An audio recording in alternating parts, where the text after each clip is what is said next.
Today's daf we're going to be learning is Menachot daf Pehei Moadim L'Simcha. We're going to get started with a review. We started with yesterday's daf on Pei Dalet Amud at the very top with this opinion that bright that says you don't bring bikurim from places where the fruits don't grow well, okay, in the valleys and in the hills. Then Ula said, and if you do, it's not sanctified. To which we had Rabbi Acha Bar Abba, who basically raised difficulty and seemed to disagree. Then, even though we resolved the difficulty, it seemed there were two approaches. And then the Gemara said, by the way, these two approaches can be found also in Rabbi Yochanan Rish Lakish. Rabbi Yochanan holds like Ula. They're not sanctified at all. Rish Lakish holds that they are. And then we brought both the reasons behind them, and then we brought two braitot. One says you bring and you read. The other says you bring and you don't read the Mikra Bikurim, right? The text that you're supposed to say with the Bikurim. But they both seem to indicate that you bring the Bikurim. And how does this work in, right? We ended the top of Pei with Aleph, El Rabbi Yochanan Kasha. According to Rish Lakish, we reconciled and said, well, there's different kinds of things that grow in the roof, depending on whether it's the roof of a cave or the roof of a house. And then we distinguished in all the other cases as well. The four cases, the Gog, right? The roof, the ruins, the boat, and the plant. So, right, where it's in a planter. So then we said, but Rabbi Yochanan Kasha, because Rabbi Yochanan doesn't think you're supposed to bring them at all. So what are we talking about here that you bring and you don't read, or you bring and you read? To which the Gemara answers Tanai. It's actually a Tanaitic debate. Tanya, shebegad v'shebechorva mevi v'korei, shebatzis v'shebesfina ino mevi kol ikar. This is a bit of a strange writer to prove Rabbi Yochanan's opinion and that he's based in a Tanaitic source. But if we look at the end right now, let's start with the end and then we'll go back to the beginning. It brings two out of the four cases, the plant and in the boat. Enumi vi kol ikar. And here you see there's a third opinion, that in those two you don't bring at all. How do you explain the garag and the chorva mevi v'korei? Not only do you bring, but you actually read. So you'd have to say that according to Rabbi Yochanan, we must be talking about a gag, a roof that's of a cave, let's say, and a chorva, a ruin that was cultivated, places where it actually grows well. And in those places, then obviously you're obligated bikurim. But if it was a gag or chorva that was more similar to the plant and the boat, then you wouldn't bring it all. Okay, and that just proves there's some other Tanaitic opinion. It seems like there's a range now of three opinions, or maybe just the difference between the first two was, as we explained, Rish Lakish, depends on the level. And then we have this third that you don't bring it all. V'kulan einam ba'ot ela min ha'muvchar. Okay, and then we learned in the Mishnah that you have to bring the best of your stuff. Okay, so now, we're talking about, if we go back to the Mishnah, Koral Korbanot Zibur, you bring from the Aretz and Chutz Aretz, Min Chadash Min Yasham, but the Omer and Shtei Alechem only come from Chadash and only from the land. And then they said, but all of these you bring from the best. So now the Gemara is going to say, Amrele Yochana Umamre Lema. Okay, then we said, by the way, where are the places, right? The Gemara continued, the Mishnah continued, it said, Machnes V'Zatcha is the best for Solet, and then there's Aforaim in the Bika. So now we're going to talk about Aforaim, and we're going to see a story where Aforaim comes into play. It's kind of a midrash of a conversation between Moshe and Moshe Rabbeinu and the Chartumim, the magicians in Pharaoh. Okay, another Pesach connection. So Amrele Yochana, if you remember, they had the whole showdown where they did their magic, Moshe did his magic. They did their, right? And then we had the back and forth. And whatever they did, Moshe did, right? Whatever Moshe did, they did until Moshe's, right, staff swallowed up, the snake swallowed up all the others. So basically, we have a background conversation to this. Amrele Yochana Umamre, those are the two names of the magicians of Pharaoh, LeMoshe. They say to Moshe, Teven esamachnis la'afraim. Okay, they use this phrase, this idiom, which is you're bringing wheat grains to Opharaim. Okay, in other words, we are the place of magic. Why are you bringing these signs? Right, when Moshe came and brought the signs, they said, why are you bringing signs to Egypt? We're the ones who are the specialists in signs and magic, and what are you doing here? Okay, and what does it see here? What's the phrase? Are you bringing grains to Ephraim? That's the place that's known to have the best grains. What, you're bringing your grains to sell in Ephraim? What are you bringing them to sell in Ephraim when we've got tons of grains as it is, and the best? Amar lehu. So what is Moshe's response to them? Amrei Nashe lemata yarka shkol. So people say, when you have a city where they're selling vegetables, go sell your vegetables there. In other words, that's the place everyone goes to buy tevin. They know, I'm going to go to sell my stuff in the place where it's the best place to be selling grains, because everybody goes there to buy grains. So of course I'm going to sell, right? People go to Turkey to buy rugs. So if I'm going to go sell rugs, that's the best place to sell, because the most people are coming there and that's what they're looking for. Okay? So if you go back to, okay, so what, now what's Moshe basically saying to them? If I want to show God's uniqueness, I'm going to show the magic, the signs that God can bring in a place where they'll appreciate it, right? You can see it like that. They'll understand. And when I show you down and I can do something that you can't, then obviously, then I'll be able to prove it to you, because your whole people, they believe in this magic, and then they'll see God's greatness compared to what you can do. Okay, new Mishnah.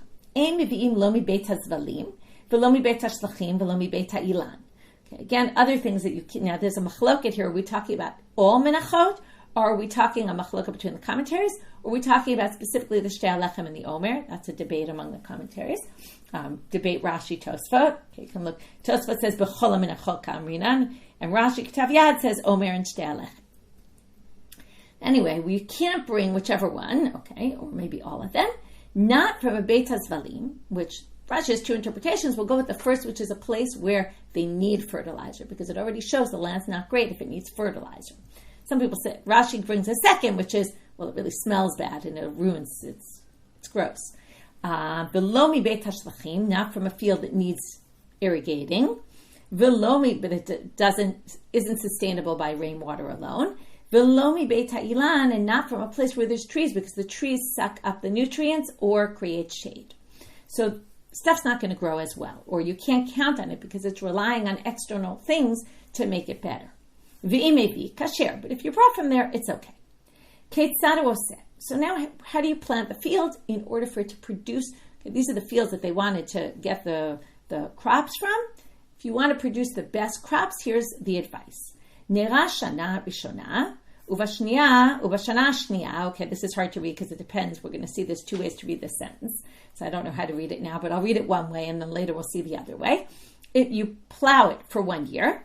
Ubashana shniya, and on the second year, zorah kodem lepesach shevim yom. You plant it before Pesach 70 days. V'hu oseh solet miruba. And that brings out a lot of solet, and then you'll have a lot of solet for your menachot, for your Shtei Alechem, for your Omer. Ketzad, because what you've done is you've let it lay fallow for a year, and that's going to make a better crop.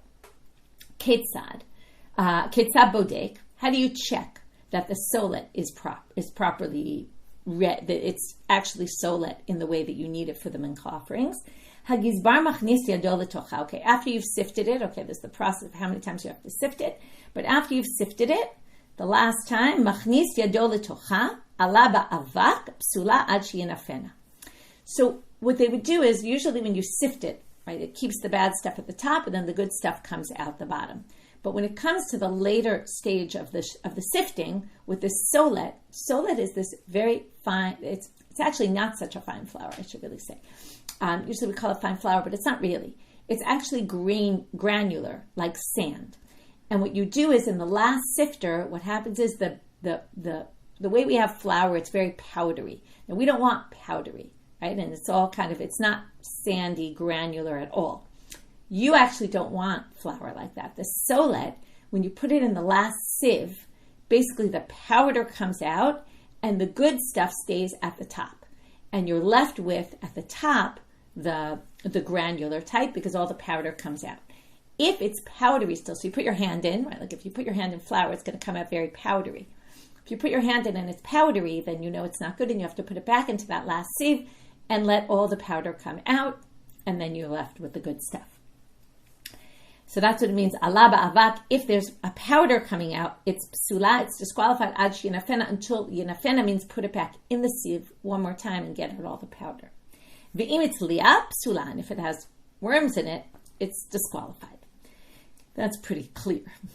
Ketzad osa. Okay, so now the Gemara starts with the words Ketzad osa nira shana rishona. Now we're going to see two readings of that line. It depends where you put the comma. Ready? Ibailu, hechi kamar. How do you read this? Nira shana rishona, ushniya nira v'zora. Do you plow it the first year, let it lay fallow, then plow it again the second year, and then plant it? Now, that's not how we read it, because we took a break after Nera Shana Rishona, plow it the first year, Uva Shana Shniya, and on the second year, plant before Pesach, 70 days. Didn't say you plowed it. But you could read it like this. Nera Shana Rishona, Uva Shana Shniya, end in the second year, and then Zorah Kodem LePesach Shevim Yom. In other words, plow it the first year, and the second year, and then plant it 70 days before Pesach. Okay, so that's the first way they read it here. Or like we read it, plow it the first year, and then the second year don't plow it at all, and just plant it 70 days before Pesach. Tashma, so let's learn from here. Ditanya, it says in a Braita, Amar Rabbi Yossi, Av chitei karzim ukvar achim, okay, these two other locations, the grains from there, were they closer to Jerusalem, they would have brought from them also, meaning they also have great grains there. But we don't bring it from there because they're not near Jerusalem, and we only bring from Sadot Hamud Ramot that are south-facing fields, and ones that were specifically plowed for the sake of the Omer, okay, or the Shtei Alechem. So basically, we have these special fields. Some people say even maybe the Menachot, and if we go with Tosfos, all the Menachot, they have to be south-facing because that gets the most sunlight, and they have to be plowed for the sake of the mitzvah. Because on the south side, that gets the most sun, the sun rises, and it's facing there, and then when it sets, it's also on the south side. Now, this is the part of the Braita that we wanted. So you plow it the first year. Nera and choresh seem to be the same word. I'm not sure the same meaning. I don't know why they're repeating and why they're switching words. But you plow it the first year. Then the second year you plow it, also in the beginning of the year, and then you repeat the plowing. This actually says there's two plowings in the second year. And it sounds like you plow it in the beginning of the year, and then just before 7 days before Pesach, when you're about to plant, you plow it one more time. Okay, you want to have it planted when it's going to get warm soon. So that's why you wait till 70 days before Pesach. If you do it like this, you're going to have, now usually the stalks are long, and the shibolet, which is where you have the ears, is where you have the grains, is usually short. But if you do it this way, you're going to end up with a kaneh, which is a zeret, that's about half an amma. Remember, the amma is from the elbow to the end of the middle finger, so about half that length. And you're going to have double that length of the shibolet. Okay, that's going to be a much better product. Okay, this reminds us of Chot Shabbat with all the malachot. Okay, and then you cut it, you put it in a pile, you thresh it, you winnow it, you thresh it is trampling it. You trample all the stalks so that they, right? Okay, let me explain a little better. First you cut them, then you put them all in a big pile. Then you take the pile and you start threshing it. You pound on them on the ground. Then that separates the wheat from the chaff. Then you end up with zoreh, you winnow, and then the chaff blows away. You're left with the grains. Borer, you separate them out, right? You separate the good from the bad. Tochen, you ground it. Meraked, you sift it. And mevi etzel gizbar, and then you bring it to the gizbar. Gizbar machnis yado letochan. Then when you bring it to the gizbar, after you've done the sifting, the gizbar puts his hand in. Again, what's he trying to check? Is it powdery or not? Right? Does it have the right consistency? We don't want it to be powdery. We want it to be granular. Im al taba avak, if there was powder, omer lo chazor v'napeo tashniya. He says, go back and sift it again. Mishum Rabbi Natan Amru, he had a different way of dealing with it. Gizbar sach yado shemen u'machnis letocha ad shemala kol avka. He gets rid of the powder in a different way. You put a little oil on his hands. The gizbar is the treasurer. I'm not sure why he was in charge of this, or maybe it just means a person who was in charge of this job would put his hand in with some oil on it, and the oil would collect the powder, and that would fix the solet, so it would be the proper consistency. And until all the powder got out of it. Okay. Anyway, the point being here, why did we bring this? Remember, we brought this because we wanted to say, how does it work with the plowing? Katani miyad choresh v'shoneh. It says there, you plow the first year, and then you plow the second year, and then you do it a second time in the second year. So obviously it means you plow the second year. So that would explain our Mishnah. You must plow the second year as well. But the Gemara says there's something weird here, because Lit Amech, according to what you're saying, Manitan lo katane shonet, the Mishnah definitely doesn't say you do it twice in the second year. So maybe this Bright has a completely different opinion and doesn't agree with our Mishnah. And right, Braita katane shonet, turning now to Amabet, the Braita says shonet, you do it a second time. So they say halokashya, kam ba'avudah, kam b'shein avudah. It really depends whether it was cultivated or not cultivated. If it was cultivated, then you don't need to do it a second time, and that's our Mishnah. But if it wasn't a cultivated field, then you would need to do it twice in the second year, and that's the Braita. But in the end, the point being that the Braita does say do it again the second year, and so does and therefore we read our Mishnah in that way. But it's not 100% clear, and therefore the Gemara says, "My have Allah." So really, what do you do? Is it true? Is that clear? Maybe it really does contradict. Maybe this represents a different opinion. Maybe that's not what our Mishnah means. So they bring another source, Tashma, Detanya. It says in a Braita, Nar chetzia v'zoreach chetzia, nar chetzia v'zoreach chetzia. Okay, this sounds there's a little bit of an interesting interpretation of the way the commentaries go with this. Nar chetzia means plow the first half of the year, not plow half the field. The first word chetzia means half the year. The second one means half the field. Okay, so that's why it's a little confusing. Plow for the first half of the year, then plant in half the field the first year. Now, you're not going to take the crop from the first year because it hasn't laid fallow for a year. But what you're going to do is the next year you're going to be nar chetzia. You're going to plow for the first half of the year, and then zoreach chetzia, and then you're going to plant the other half. And then basically every other year you're going to plant in one half of the field. So, and that's going to produce the best product. Anyway, the point being here, what do you see? That every year you plow the field. So from there we get to this idea that you must, even the Mishnah must say the same.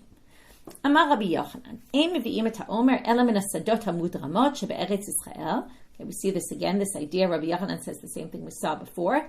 Has to be from a south-facing field, shebahen chama zorach and mehem chama shokat, because the sun is mostly on the south side most of the day. Tanya nami hachi, a Braita to support this. Abishar will omer hayaba mibik'at beit mikla kibat shalosh se'inaita. Okay, the omer would come from this particular place, the bik'at beit mikla. It was about 3 se'im. V'sadeh mudremet haita. It was a south-facing field.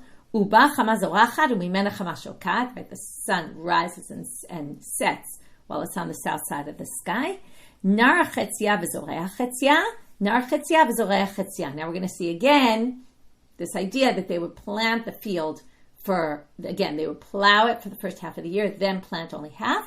Then the next year they would plant the other half of the field after they plowed the whole field, and then likewise the year after. Rav Chilkiah bar Tovi havele karna da'ara. He had this land, a piece of a field, like a section of a field. Nar chetzia v'zarach chetzia. He did exactly this suggestion. Nar chetzia v'zarach chetzia. He did it right 1 year that way, 1 year the other side. Va'avda al chad trei. He basically produced double the amount of grains by doing it like this. And he sold this wheat for smida, for this special flour. Okay? Rashi says smida, Rashi in Ketav Yad says solet linkor la'ashirim v'lo lemenachot lefi she'einam b'yamav. Okay, he sold it. The smida is really the same as the solet, but he wasn't selling it for minchas because they weren't doing minchas in his day. The point is, he used this not for the minchas, he used it as a good business suggestion. He was able to produce tons of grains and sold them for a lot of money to wealthy people. Okay, moving on. V'im hitzlia psula. If it gets worms in it, it's ruined. Tanu Rabbanan. Solet shehitzlia ruba psula. If you have solet where the majority of it became worm infested, even if you take out the bad solet, it still ruins the whole thing. And you could say, I have a minority of it left, but that one doesn't have worms in it. No, we throw out the whole thing. V'chitim shehitzliu rubam psulot. And if you have grains, the wheat kernels that also got worms in the majority of them, it's disqualified. But by Rabbi Yirmiyah asked a question about this. When you say berov chitim, what do you mean? Rov solet, obviously, it's a pile of solet, and the majority of it. But what about the grains? There's 2 ways to read it. The classic Rabbi Yirmiyah question: berov chita or berov se'ah? Do you mean if you have the majority of a kernel, then you have to throw out that kernel? Or do you mean, right, if the majority of it was worm infested, or does it mean the majority of a pile of wheat had worms, then we throw out the whole pile? Because in solet, it's very fine and you end up with it all kind of mixed in. But the grains, each one is individual. So maybe you wouldn't say we have to throw out the ones that weren't worm infested. So we left with a teku. And we're going to have some other questions now that are left with teku. By Rava. Rava asked, Tikdishan maushil kalehem mishum bal mum. Okay, we're going to learn in Tamura, there's 5 lo tases you can transgress by bringing a bal mum on the mizbech.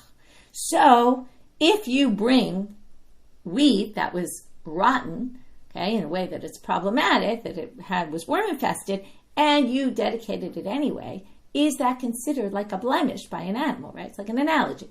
A blemish to an animal is like worms to grains. So, kevan de pasil kabal mum dami, since it's disqualified, we treat it like a bal mum. O dilma ein bal mum ela bebehema, or maybe we say bal mum is only an issue by animals. Tanan hatam, another Mishnah. Kol et shenimtza bo tola pasul legabe mizbech. Any wood that has, again, that's worm infested, well, it's disqualified for the altar. Remember, there was all this wood they would bring for the altar. For burning, you can't bring it if it has worms. Amar Shmuel lo shanu elalach. That's only if it's soft, if it's moist. Aval yavesh, but if it's dry wood, go kasher. You just scrape it off and it's fine. By Rava again asks, Hikdisho, what if you did it anyway, if it was moist and it had worms, and you brought it to sanctify for the altar? Maushil ke'alav mishum bal mum, you get lashes because it's blemished. Again, same 2 sides. Kevan de pasul kebal mum dami, o dilma ein bal mum ela bebehema.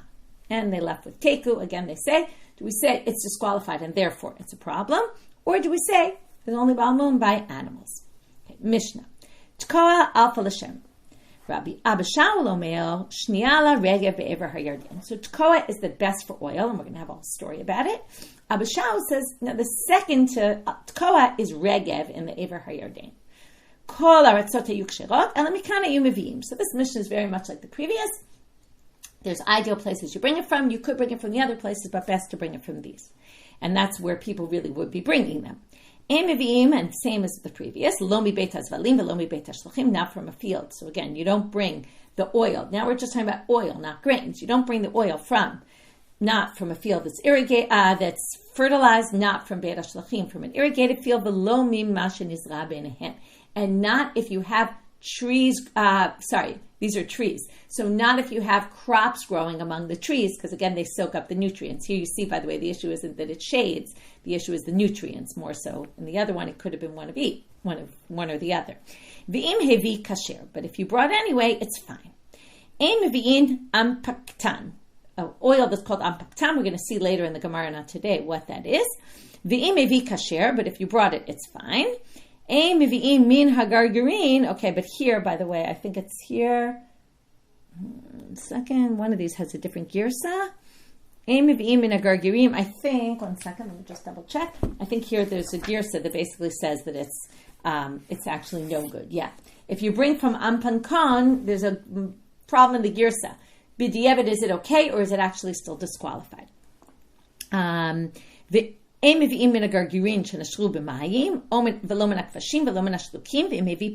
can't bring from olives that were soaked in water, or that were pickled, or that were boiled. The assumption of some of the commentaries is the reason people did this was because they weren't so good, and the only way to get the oil out of them was to do this process, so that already means they're second rate, and therefore you don't bring these. Again, we're talking about oil to use on the altar. So you can't use, right, for oil libations, can't use something that's second rate. And if you did, it's disqualified. Okay, now we're going to have a Gemara because we talked about Tekoa. Vayishlach Yoav Tekoa. We're going to bring a pasuk from Sefer Shmuel Bet. Vayishlach Yoav Tekoa. Vayikach Misha Misha Chachamai. Brings this wise woman from Tekoa. Why was the woman wise from Tekoa? Maishna Tekoa. Why does it tell you specifically why did he go to Tekoa to get it? Okay, there's this connection between olive oil, and they eat a lot of olive oil, therefore they're wiser. Tanu Rabbanan v'tovel b'shem raglo. It's the bracha for Asher in Sefer Dvarim, in the Zot Bracha, with all the brachot for the tribes. Zechel koshel Asher shemoshech shemin k'ma'ayan. Okay, it has oil like a stream. Okay, tons of oil. We're going to have this story of saying, now we're quoting that Asher's nachala was blessed with oil, and we're going to have a story about that. They said, Palm achan nisruchu lahem anshe Ludkia b'shem, and the people in Ludkia needed oil. Minu lahem pulmustus echad. They took a Gentile officer and said, "Can you be our messenger?" Amrulo, or I don't know if he was an officer or some sort of name, this pulmustus, whatever that means, okay, like a person in charge of something. Amrulo, lech v'avelanu shemen b'mea ribo. Go buy us oil in the quantity for 100, okay, for a million, mea ribo maneh. I think it's a million maneh. Should just double check that, but a million maneh. That's a lot of money, okay, because a maneh is 100 dinarim. So they wanted that kind of huge quantity of oil. Halach Yerushalayim. So he went to Jerusalem to get oil. Amru lo, lech litzol. They said, go to Tzol. That's by Lebanon. Halach litzol. Amru lo, lech legush chalav. Okay, Gush Chalav is in the it's in the Galil area. Halach legush chalav. Okay, the point is it's in the tribe of Asher. Okay? Now, halach legush chalav. Amru lo, lech etzel ploni. So when he gets to Gush Chalav, they say, go to this person's field. L'sadeh halas. Okay, go to this person in this field. See, he found him hoeing by his olive trees. Amar lo, yesh chashem b'mea ribo shani tzarich. He says, I want to buy 1 million manez worth you have for me. Now, just imagine, you go to this, you assume he's a wealthy guy if he's the guy who's got that kind of oil, and he sees the guy hoeing, like he's doing all the work himself. Amar lo, hamten li ad shesei melachti. He says, listen, just wait till I finish my job, my work. So he finishes he waits there till he finishes his work. When he finishes his work, he puts his stuff over his shoulder, like you imagine a beggar kind of thing, his stuff over his shoulder. And as he walks, he's moving stones off like he's still working. Okay. This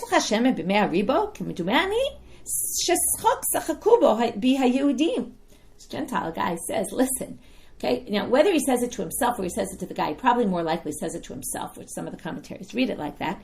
He says to himself, this guy has shemen b'mea ribo, is that much oil?